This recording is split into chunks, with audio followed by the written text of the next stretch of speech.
नमस्कार।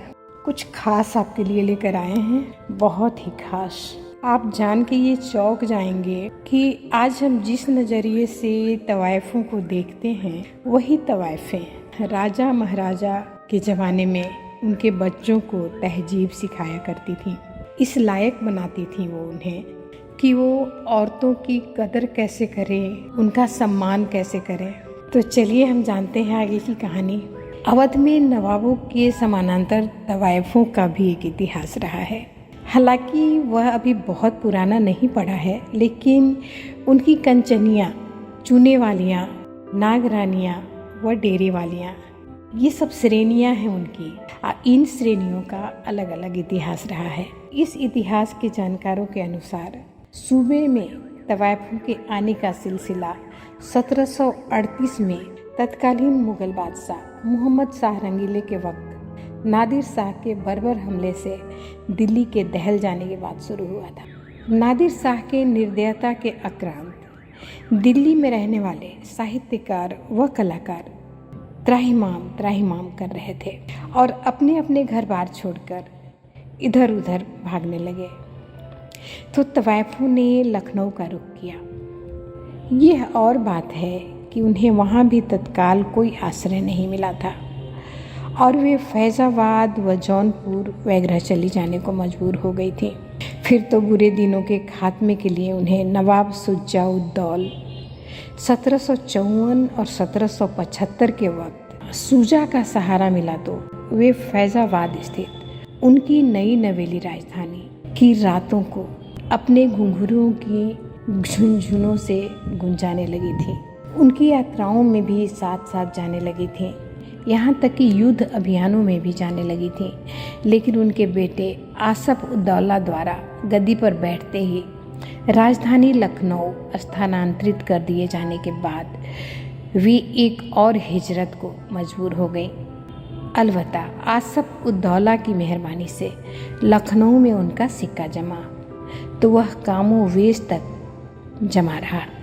और जब वे नवाबी के इतिहास में नहीं समा गई, यहाँ जान लेना चाहिए, एक कंचनिया श्रेणी की तवाइफों को छोड़कर किसी श्रेणी की तवाइफें वेश्या नहीं बनती थीं। यानी वे अपने अस्तित्व का सौदा नहीं करती थीं। और वे क्या करती थीं कि विधोत्तमा, कोकिला कंठी, बागपट्टू व नीति निपुण रूप धारण करके जीविका अर्जित करती थी। इसके लिए उनका नृत्य, संगीत, गायन, अंग संचालन और अभिनय में दक्ष होना जरूरी था। लेकिन उनके जो उस्ताद थे वे उन्हें फूहड़पन और अश्लील बर्ताव से परहेज करना सिखाते थे। यह परहेज सीख लेने के बाद तवाइफें अपनी शालीनता से महफिलें लूटने लगी, तो उनके उस्तादों की छाती भी गर्व से फूल जाया करती थी। तभी तवाइफें अपने उसूलों की इतनी पाबंद होती थीं कि महफिलों में मुजरा भी एक जगह बैठकर ही किया करती थीं। कोई कितना भी अमीर या रईस क्यों न हो, उसको रिझाने या बख्शीश वगैरह पाने के लिए न लटके झटके दिखाती थीं और न ही उठकर उनके पास जाती थीं। जिन भी महाशयों को उन्हें कुछ देना होता था तो वे चुपचाप उसे उन तकियों के मनसदों के नीचे छोड़ जाते थे, जो फर्श पर उनके बैठने के लिए बिछे कालीनों व सफ़ेद चादरों पर लगे होते थे। मुजरा सुनने के लिए अमीर भी आते थे और गरीब भी, इसलिए इसका खास ख्याल रखा जाता था कि किसने क्या और कितना दिया है। मुजरा करने वाली तवाइफ को छोड़कर किसी और को इसकी खबर नहीं लगती थी। सुनने आए सारे कदरदान पान व इलायची खाकर महफिल से चले जाते थे। तब तकियों व मनसदों के नीचे से उनकी छोड़ी चीज़ें निकाली जाती थीं। इन कदरदानों और तवाइफों के बीच खुल्लम खुल्ला लेन देन तो बहुत बाद में शुरू हुआ, जब मुजरे के बुरे दिन आए। इन दिनों से पहले नवाबों की महफिलों में तवाइफों की हाजिरी उनकी प्रतिष्ठा व गरिमा का सबब हुआ करती थी और उनके कोठे तहजीब व तमीज से मदरसे कहलाते थे। इन मदरसों में नवाब तो नवाब, अनेक रईस व बड़े अंग्रेज अधिकारी भी अपनी संतानों को शिष्टाचार सिखाने के लिए भेजा करते थे। कानपुर के वे नामचीन जेवर व्यवसायी, जिनके जेवरों खास करके नौलखा हारों हैदराबाद दक्कन तक में मांग थी।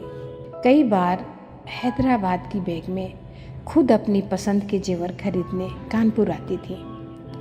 जब भी वे तशरीफ़ लाती थी, एक ओर तो इन व्यवसायियों की उम्मीदें हरी हो जाती थी, लेकिन दूसरी ओर वे डरे डरे से रहते थे कि कहीं उनकी ओर से बेगमों की शान में कोई गुस्ताखी न हो जाए, जो उन्हें नागवार गुजरे और सारे किए कराए पर पानी फेर दे। इसलिए उन्हें अपने जिन बेटों को अपनी विरासत संभालने के लिए तैयार करना होता था, उनको किशोरावस्था में ही लखनऊ की तवायफों के पास भेज दिया जाता था, ताकि वे तवायफें उन्हें सिखा पढ़ाकर इस लायक बनाती थीं कि वे बेगमों के साथ तहजीब और तमीज से पेश आ सकें।